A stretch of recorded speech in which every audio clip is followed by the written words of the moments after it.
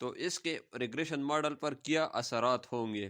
تو اس میں ہمارے پاس جو مین کانسیکوینسز ہے، اس میں ہمارے پاس پہلا ہے دا اسٹیمیٹڈ ریگریشن کوفیشنٹ۔ جو ریگریشن کوفیشنٹ ہے ہمارے پاس یعنی بیٹا کو ہم ریگریشن کوفیشنٹ بھی کہتے ہیں، ول مسلیڈ، یہ مسلیڈ ہوگا، that is interpretation is impossible.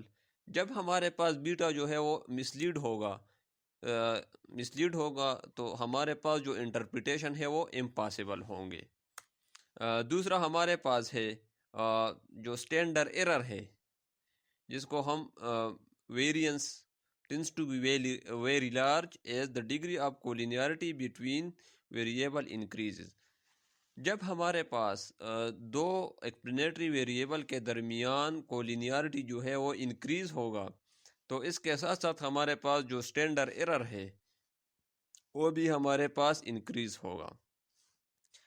تیسرا کانسیکوینس اس کا یہ ہے کہ جب ہمارے پاس اسٹینڈرڈ ایرر زیادہ ہوگا تو ویٹ جو کانفیڈنس انٹرول کا ویٹ ہے وہ بھی زیادہ ہوں گے، ٹھیک ہے۔ اسٹینڈرڈ ایرر چونکہ ہمارے پاس زیادہ ہوں گے تو اس کے ساتھ جو کانفیڈنس انٹرول ہے فار پاپولیشن پیرامیٹر اس کا جو ویٹ ہے وہ بھی زیادہ ہوگا۔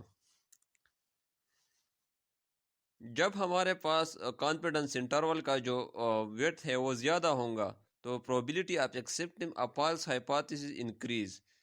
ایک ہمارے پاس accepting a false hypothesis ہے اور دوسرا ہمارے پاس ہے rejecting a true hypothesis ہے۔